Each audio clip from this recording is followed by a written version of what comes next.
നമസ്കാരം, മലയാളി വാർത്തയിലേക്ക് സ്വാഗതം. റഹീം എംപിയെ വിമർശിച്ച് രാഹുൽ മാങ്കൂട്ടത്തിൽ MLA. നമുക്കറിയാവുന്ന പോലെ തന്നെ കഴിഞ്ഞ ദിവസം കോൺഗ്രസിന്റെ സ്ഥാനാർത്ഥി പട്ടിക വളരെയധികം നീണ്ടിരുന്നു. അതായത് അത് യോഗം ചേരുന്നു, ഒരു തീരുമാനമാകുന്നില്ല, സ്ഥാനാർത്ഥി പട്ടിക പുറത്തു വരാത്ത സാഹചര്യം. ഒരുപാട് നേരം ആ ഒരു ഉത്കണ്ഠ അല്ലെങ്കിൽ ആശങ്കയുടെ മുൾമുനയൊക്കെ ഉണ്ടായിരുന്നു. ഈ ഒരു സാഹചര്യത്തിൽ കോൺഗ്രസിനെ പരിഹസിച്ച് റഹീം പങ്കുവച്ചൊരു ഫേസ്ബുക്ക് പോസ്റ്റ് ഉണ്ട്. സ്റ്റിൽ വെയിറ്റിംഗ് എന്ന് പറഞ്ഞ്, അതായത് ഇപ്പോഴും വെയിറ്റ് ചെയ്യുകയാണ്, ആ സ്ഥാനാർത്ഥി പട്ടിക വരാൻ വേണ്ടി കാത്തിരിക്കുകയാണ് എന്ന രീതിയിലൊരു പരിഹാസ പോസ്റ്റ് റഹീം പങ്കുവച്ചിരുന്നു. ഇതിന് മറുപടിയായിട്ടാണ് രാഹുൽ മാങ്കൂട്ടത്തിൽ MLA രംഗത്ത് വന്നിരിക്കുന്നത്. രാഹുൽ പങ്കുവച്ച ഫേസ്ബുക്ക് പോസ്റ്റ് ഇപ്രകാരമാണ്: പ്രഖ്യാപിച്ചിട്ടും പ്രവർത്തകർ കാത്തിരുന്നിട്ടും പ്രവർത്തനത്തിലെത്താത്ത താനൂരിലെ LDF സ്ഥാനാർത്ഥിക്കായി റഹീം ഉൾപ്പെടെ സ്റ്റിൽ വെയിറ്റിംഗ്. പോസ്റ്റ് കണ്ടെങ്കിലും വരട്ടെ എന്ന പരിഹാസമാണ് രാഹുൽ മാങ്കൂട്ടത്തിൽ റഹീമിന്റെ പോസ്റ്റ് പങ്കുവെച്ചുകൊണ്ട് പറഞ്ഞിരിക്കുന്നത്. അതേസമയം മറ്റൊരു ഫേസ്ബുക്ക് പോസ്റ്റ് കൂടി രാഹുൽ മാങ്കൂട്ടത്തിൽ സുധാകരനെ കുറിച്ച് അദ്ദേഹം പങ്കുവച്ചൊരു ഫേസ്ബുക്ക് പോസ്റ്റിലേക്ക് കൂടി നമ്മൾ പോവുകയാണ്. ആ ഫേസ്ബുക്ക് പോസ്റ്റിന്റെ പൂർണ്ണ രൂപം ഇങ്ങനെ: ഷുഹൈബും സജിത് ലാലും ലോനാപ്പിയും ബെന്നിയും ദാസനും വസന്തനും തൊട്ട് കണ്ണൂരിൽ മാത്രം എത്രയോ മനുഷ്യർ കോൺഗ്രസിന്റെ മൂവർണ്ണ കൊടി പിടിച്ചതിന്റെ പേരിൽ രക്തം തേവി ജീവൻ വെടിഞ്ഞാണ് പ്രസ്ഥാനത്തിന് ജീവൻ നൽകിയത്. കണ്ണൂരിലെ ആ രക്തസാക്ഷികളുടെ നേതാവാണ് പ്രിയപ്പെട്ട സുധാകരേട്ടൻ. ആ രക്തസാക്ഷികളുടെ മാത്രമല്ല, കേരളത്തിലെ ഉശിരുള്ള പ്രവർത്തകരുടെ ഊർജ്ജമാണ് നിങ്ങൾ. കണ്ണൂർ MLA എന്നല്ല, കേരള മുഖ്യമന്ത്രി എന്നത് പോലും കേവലം പദവികൾ മാത്രമാണ്. അതിലൊക്കെ എത്രയോ വലിപ്പമുള്ള സ്ഥാനത്താണ് പ്രിയ KS നിങ്ങൾ ഇന്നിരിക്കുന്നത്. പേരിന് പിന്നിലുള്ള അക്ഷരങ്ങളല്ലല്ലോ ഒരു രാഷ്ട്രീയക്കാരൻ്റെ പദവി. ഇതൊക്കെ ഞാൻ പറഞ്ഞു തന്നിട്ട് വേണ്ടല്ലോ KS നിങ്ങൾ അറിയാൻ. ജീവൻ വേണേൽ തന്നേക്കാമെന്ന് പ്രവർത്തകർ താങ്കൾക്ക് വേണ്ടി മുദ്രാവാക്യം വിളിച്ചത് ആലങ്കാരികമല്ലല്ലോ, അത് അർത്ഥവത്തായതല്ലേ? ഒരു പദവിയും ഇല്ലാതെ ഒരു മൂവർണ്ണ കൊടിയും പിടിച്ച് KS നിങ്ങൾ കാസർഗോഡ് നിന്ന് ഒറ്റയ്ക്ക് യാത്ര തിരിച്ചാൽ ആ യാത്ര തിരുവനന്തപുരത്ത് എത്തുമ്പോൾ ഒരു ജനസാഗരമാകും. നിങ്ങൾക്ക് പ്രാണൻ പകുത്തു നൽകിയ പ്രവർത്തകരെ നിങ്ങൾക്ക് അറിയില്ലേ KS? അതൊക്കെയും പക്ഷേ കോൺഗ്രസ്സുകാരനായ ഞങ്ങളുടെ സുധാകരേട്ടനുള്ള സ്നേഹമാണ്. അങ്ങനെ ജീവന് തുല്യം അങ്ങയെ സ്നേഹിക്കുന്ന ഞങ്ങൾ കോൺഗ്രസ് പ്രവർത്തകരെ അങ്ങ് സങ്കടപ്പെടുത്തരുത്. അങ്ങേക്കെതിരെ പ്രവർത്തിക്കേണ്ടി വരുന്ന ഒരു സാധാരണ കോൺഗ്രസ് പ്രവർത്തകന്റെ മാനസികാവസ്ഥ ഒന്ന് ആലോചിച്ചാൽ തന്നെ ഈ വാർത്തകളിൽ കേൾക്കുന്നതൊക്കെ കള്ളമാണെന്ന് അങ്ങേക്ക് പറയേണ്ടി വരും. കണ്ണൂരിൽ അങ്ങാണ് സ്ഥാനാർത്ഥി എന്ന് നേതൃത്വം പ്രഖ്യാപിച്ചാൽ ആഹ്ലാദത്തോടെ ഞങ്ങളത് ഏറ്റെടുക്കും. അതല്ലെങ്കിൽ അങ്ങ് നയിക്കണം കണ്ണൂരിനെ മാത്രമല്ല കേരളത്തിലെ പ്രവർത്തകരെ. അങ്ങ് കേരളം മുഴുവൻ നടന്ന് പ്രസംഗിച്ച് പ്രവർത്തകരെ ആവേശപ്പെടുത്തണം. ഈ ദുർഭരണം നമുക്ക് വലിച്ചെറിയണം. ബ്രണ്ണൻ കോളേജിൽ വെച്ച് ചവിട്ടി താഴെയിട്ടതുപോലെ താഴെയിടണം. പദവികളല്ല, പ്രവർത്തകരുടെ മനസ്സിലെ സ്ഥാനമാണ് വലുത്. രക്തസാക്ഷികളുടെ നേതാവിന് രക്തസാക്ഷികളെ വേദനിപ്പിക്കാനാകില്ല തീർച്ച എന്നാണ് രാഹുൽ മാങ്കൂട്ടത്തിൽ ഫേസ്ബുക്കിൽ കുറിച്ചത്.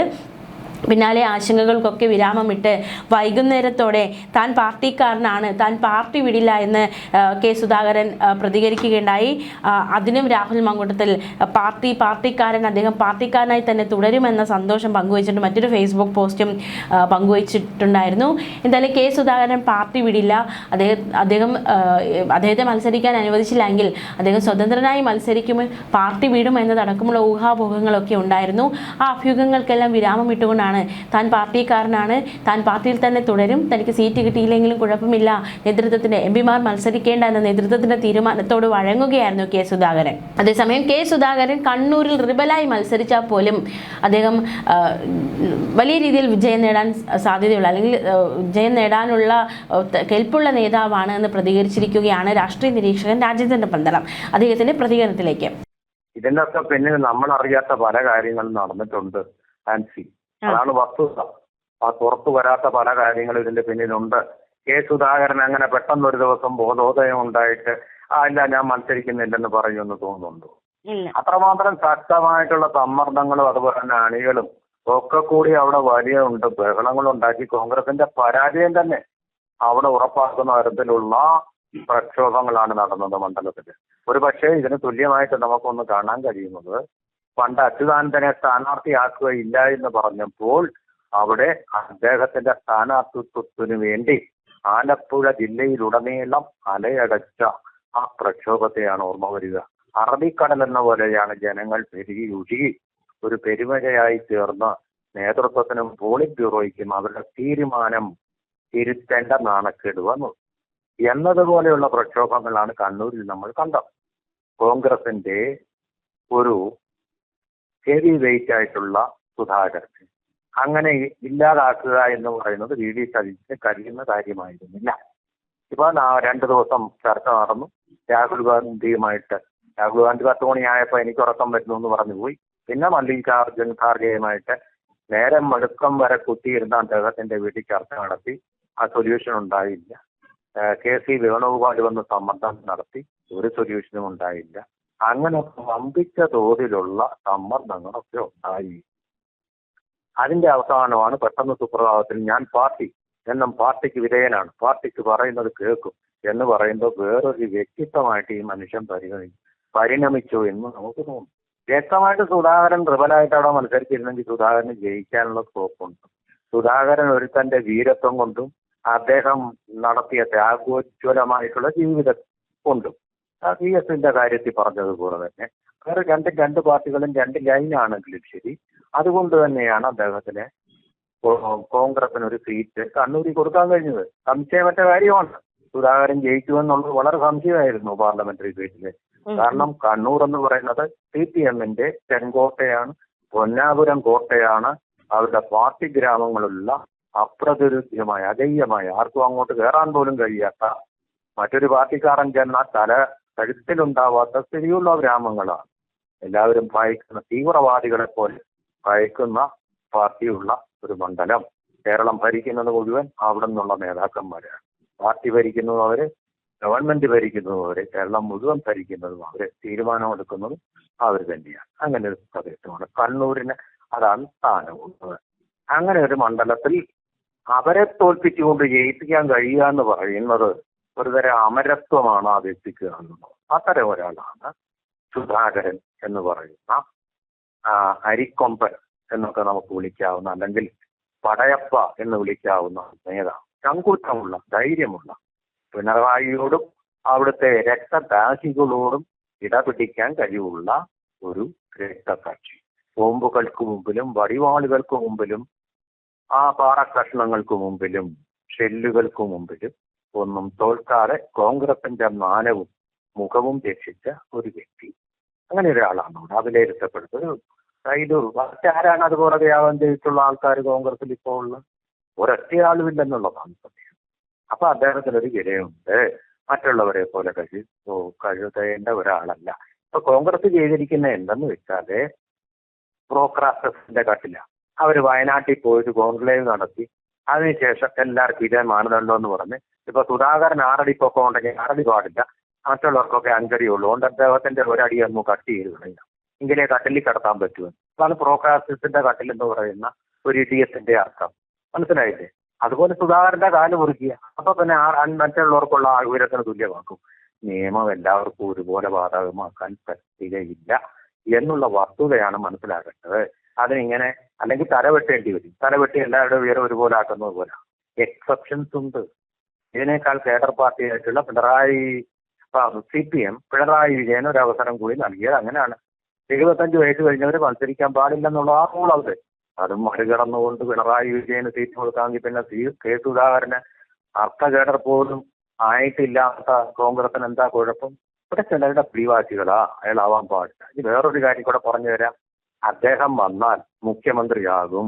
അപ്പോ ഈ മുഖ്യമന്ത്രിയാവാൻ മോഹിക്കുന്ന ഇപ്പൊ തന്നെ മുഖ്യമന്ത്രിയായിട്ട് അങ്ങ് ചമഞ്ഞു നടക്കുന്ന VD സതീശന് പ്രകരമാകും. അത് മോഹിക്കുന്ന KC വേണുഗോപാലിന് പ്രകരമാകും. ഞാനും ഉണ്ട് എന്ന് പറഞ്ഞു നടക്കുന്ന രമേശ് ചെന്നിത്തലയ്ക്കും പ്രകരമാകും. അപ്പൊ ഇയാൾ വരുന്നതോടുകൂടി നമ്മുടെ അടൂർ പ്രകാശം വരും. അതും മുഖ്യമന്ത്രി സ്ഥാനാർത്ഥിന് ക്ലെയിമുള്ള ആൾക്കാരാണ്. ഈ പാർലമെന്ററി വ്യാമോഹമാണ് സർവത്ര. ഈ കോൺഗ്രസിന്റെ പാർലമെന്ററി വ്യാമോഹം എന്ന സാംക്രമിക രോഗം ഇപ്പോൾ CPM-നെ കൂടി ബാധിച്ചിരിക്കുന്ന ഒരു സ്ഥിതിവിശേഷം കൂടി ഉണ്ട്. വലിയ രസാവഹമായ കാര്യങ്ങളാണ്. സീറ്റ് കിട്ടിയില്ലെന്നും പറഞ്ഞ് പടപ്പുറപ്പാട്. ലൈംഗിക കുറ്റാരോപിതനായ എൽദോസ് കുന്നപ്പള്ളിയും താൻ ഒറ്റയ്ക്ക് മത്സരിക്കുമെന്നുള്ള ചാഠ്യത്തിലാണ്. ചിലരൊക്കെ തൃക്കരിപ്പൂരിലെ ബഹളം സർവത്ര ബഹളമാണ്. 2ാമത്തെ ലിസ്റ്റായി. രാത്രിയൊക്കെ ഉറക്കം വെച്ചാൽ ഈ അർച്ചയിൽ ലിസ്റ്റ് വന്നിട്ടും വിമതത്തേക്ക് ഒന്നും നേർന്നിട്ടില്ല. വിമതരില്ലാത്ത മണ്ഡലങ്ങളില്ല, അമ്പ് കൊള്ളാത്തവരില്ല ഗുരുക്കളിൽ എന്ന് പറയുന്നതാണ് വടക്കാഞ്ചേരിയെ കുറിച്ച്, പാലക്കാടിനെ കുറിച്ച്. അതുപോലെ തന്നെ ഏതൊരു മണ്ഡലമുണ്ടോ അതിനെക്കുറിച്ചെല്ലാം ഇപ്പൊ അവിടെ പത്തനാപുരത്ത് വലിയ അതൃപ്തി വിമതർ മത്സരിക്കുമെന്നാണ് പറയുന്നത്. അപ്പോൾ ചുരുക്കി പറഞ്ഞാൽ 140 നമ്മൾ പറയേണ്ടി വരും. അവിടെ എല്ലാം പ്രശ്നങ്ങളാണ്. ഇതാണ് ഇപ്പോൾ നടന്നിരിക്കുന്നത്. ഒരു സുധാകരനെ പോയിട്ടുള്ളൂ. ബാക്കി 139 ഇടങ്ങളിലും ഈ വിമത ശൈല്യം അതുപോലെ നിലനിൽക്കുന്നു എന്നുള്ള വസ്തുതയാണ് വരുന്നത്. ഇവിടെ ഞാൻ മനസ്സിലാക്കുന്നത് സുധാകരൻ ഏറ്റവും പ്രിയപ്പെട്ട ആൾക്കാരെ കണ്ണൂരിൽ കോൺഗ്രസിന്റെ മോഹനൻ എന്ന് പറയുന്ന ആളാണ് മത്സരിക്കുന്നത്. 8 വട്ടം പൊട്ടുമെന്ന് ഉറപ്പാണ്. സുധാകരനല്ലാതെ മറ്റാർക്കും ജയിക്കാൻ കഴിയാത്ത മണ്ഡലമാണ്. അവിടെ തോറ്റു കഴിഞ്ഞാൽ സുധാകരന്റെ ഏറ്റവും പ്രിയപ്പെട്ട ആൾക്ക് ഉന്നതമായ ഒരു സ്ഥാനം നൽകാമെന്നുള്ള, സുധാകരൻ തന്റെ അനുയായികളെ അത്രമേൽ സ്നേഹിക്കുന്ന ഒരാളാണ്, നന്ദി കെട്ടവനല്ല. അതുകൊണ്ടാണ് അദ്ദേഹത്തിന് അനുയായികൾക്കും ഇഷ്ടമാകുന്നത്. ആ ഒരു സ്ഥാനം കൊടുക്കാമെന്നാണ് പറഞ്ഞത്. ഏറ്റവും അടുത്ത ഒരാളുണ്ട്, പേര് ഞാൻ പറയുന്നില്ല, കാരണം അത് നമുക്ക് കൺഫേം ചെയ്തിട്ടില്ല. അങ്ങനെ ഒരു സ്ഥാനം കൊടുക്കാമെന്ന് അവസാനം മല്ലികാർജുൻ ഖാർഗെ വിളിച്ചു പറഞ്ഞതുകൊണ്ടാണ് കെ സുധാകരൻ പുതിയ പാർട്ടി ഉണ്ടാക്കാത്തത് എന്നാണ് നമുക്ക് ഏകദേശം പൂർണ്ണമെന്ന് ഞാൻ പറയുന്നില്ല, വിശ്വസനീയമായിട്ട് ഉള്ള കേന്ദ്രങ്ങളിൽ നിന്ന് ലഭിക്കുന്ന വിവരം. അത് കൺഫേം ചെയ്ത വാർത്തയല്ല എന്നുള്ളത് ഞാൻ ഒരിക്കൽ കൂടി പറയുകയാണ്. അങ്ങനെ ഒരു വാഗ്ദാനത്തിന്റെ അടിസ്ഥാനത്തിൽ ഉണ്ടായിട്ടുള്ള ഒരു ഒത്തുതീർപ്പാണ് ഇതെന്നാണ് നമ്മൾ മനസ്സിലാക്കുന്നത്. അതാണ് എനിക്ക് കിട്ടിയ വിവരം. മനസ്സി സാർ, അതായത് ഇത്രയും വൈകിച്ചത് എന്തുകൊണ്ടാണ്? ഈ തെരഞ്ഞെടുപ്പിൽ മത്സരിക്കണം എന്നൊരു വാശി എന്തിനാണ് ഇവർ കാണിക്കുന്നത് എന്നതൊരു ചോദ്യമാണ്. MP സ്ഥാനത്തിരിക്കുന്നവരാണ്, അപ്പൊ എന്തിന് തിരഞ്ഞെടുപ്പിൽ മത്സരിക്കണമെന്ന് ഇത്രയധികം വാശി കാണിക്കണം? അത് വളരെ വ്യക്തമല്ലേ. കാരണം ദേശീയ തലത്തിൽ ഇനി കോൺഗ്രസ് ഒരിക്കലും അധികാരത്തിൽ വരാൻ പോകുന്നില്ല. അവിടെയൊന്നും ഈച്ചയടിക്കുക അല്ലാതെ കെ സുധാകരന്റെ പണിയൊന്നുമില്ല. അദ്ദേഹത്തിന് വിഷയം പഠിച്ച് അവതരിപ്പിക്കാനൊന്നും അറിയില്ല, നമുക്കറിയും. അദ്ദേഹത്തിന്റെ ഈ ഫീൽഡ് പ്രവർത്തനമാണ്. പാർലമെന്റിനകത്തൊന്നും ഒന്നും സംഭാവന ചെയ്യാൻ അദ്ദേഹത്തിന്, ഇന്ത്യക്ക് തന്നെ ഒന്നും സംഭാവന ചെയ്യാൻ അങ്ങനെ അദ്ദേഹത്തിന് കഴിയില്ല. ശരിയാണ്, നമ്മുടെ വനംവകുപ്പ് മന്ത്രിയായിട്ട് അദ്ദേഹം ഇരുന്നിട്ടുണ്ട്. പക്ഷെ അന്നത്തെ ആരോപണങ്ങളൊക്കെ വന്നേ വനംവകുപ്പ് പോലും ചുമയെ കൈകാര്യം ചെയ്യാൻ അറിയാത്ത ഒരു വ്യക്തിയാണ് വാസ്തവത്തിൽ അദ്ദേഹം. അദ്ദേഹത്തെ പറ്റിയ വകുപ്പുകൾ വന്നില്ലെങ്കിൽ ആ വകുപ്പിന് വല്ലാത്ത കുഴപ്പങ്ങൾ സംഭവിക്കും. ഇതൊക്കെ ഞാൻ സമ്മതിക്കുന്നു. പക്ഷേ ഒരു പാർട്ടിയുടെ സംഘടനാ പ്രവർത്തകൻ എന്നുള്ള നിലയിൽ അദ്ദേഹത്തിന്റെ പ്രവർത്തനം എന്ന് പറയുന്നത് ഒരു നല്ല ലീഡർഷിപ്പിന്റെ ക്വാളിറ്റിയോട് കൂടിയായിരുന്നു. ലീഡർഷിപ്പ് ക്വാളിറ്റി അദ്ദേഹം കാണിച്ചിട്ടുണ്ട്. ഞാൻ ആ ലീഡർഷിപ്പ് ക്വാളിറ്റിയാണ് അഭിനന്ദിക്കുന്നത്. അത്തരം ക്വാളിറ്റിയുള്ള നേതാക്കന്മാർ അധികം പോലും ഇപ്പോൾ കോൺഗ്രസിൽ സജീവമായിട്ട് അവശേഷിച്ചിട്ടുണ്ട് എന്നെനിക്ക് തോന്നുന്നില്ല. അത് തന്നെ സുധീരനെ നോക്കൂ, സുധീരൻ ഒരു അക്ഷരം മിണ്ടാതിരിക്കല്ലേ. നല്ല ലീഡറാണ്, ആദർശവാനാണ്, സത്യസന്ധനാണ്. പക്ഷെ എന്ത് ചെയ്യാം, ഇന്നത്തെ കോൺഗ്രസുമായിട്ട് അദ്ദേഹത്തിന് ചേർന്ന് പോകാൻ സാധിക്കുന്നില്ല. ഇന്നത്തെ കോൺഗ്രസുമായിട്ട് ചേർന്ന് പോകാൻ സാധിക്കുന്ന ഒരു വ്യക്തി എന്ന് പറയുന്നത് കെ സുധാകരനാണ്. ലീഡർഷിപ്പ് കൊടുക്കാൻ, തൻ്റെ ഇടമായിട്ട് കാര്യങ്ങൾ തുറന്നു പറയാൻ, പാര വയ്ക്കാതിരിക്കാൻ. ഓക്കെ, പാര വയ്ക്കുന്ന ആളല്ല കെ സുധാകരൻ, പണി കൊടുക്കുന്ന ആളാണ്. അത് പിണറായി വിജയനായാലും CPM-നായാലും അത് കൊടുക്കുക തന്നെ ചെയ്യും, കൊടുത്തിട്ടുള്ള പാരമ്പര്യമാണ്. അപ്പൊ ഇത്തരം ഒരു വാഗ്ദാനത്തിന്റെ അടിസ്ഥാനത്തിലാണ് ഈ കാര്യങ്ങൾ തീരുമാനമായിരിക്കുന്നത്. ഈ വാഗ്ദാനം നടപ്പാക്കപ്പെട്ടിട്ടില്ലെങ്കിൽ എന്താണെന്ന് കൃത്യമായിട്ട് നമുക്കറിയില്ല. വീണ്ടും കലഹവുമായിട്ട് ഇടയും മതയാനയായിട്ടുള്ള കെ സുധാകരൻ ഇപ്പം മതമൊന്നടക്കി മർമ്മത്തൊന്ന് ചൂണ്ടി അങ്ങനെ മതമടങ്ങി നിൽക്കുകയാണ്. പക്ഷെ ഈ മതപ്പാട് വീണ്ടും തെളിയാനുള്ള സാധ്യത നമുക്ക് പാടെ തള്ളിക്കളയാൻ കഴിയുകയില്ല. ഓക്കെ, വളരെയധികം നന്ദി സാർ ഈ വിഷയത്തിൽ ഞങ്ങളോട് പ്രതികരിച്ചതിന്.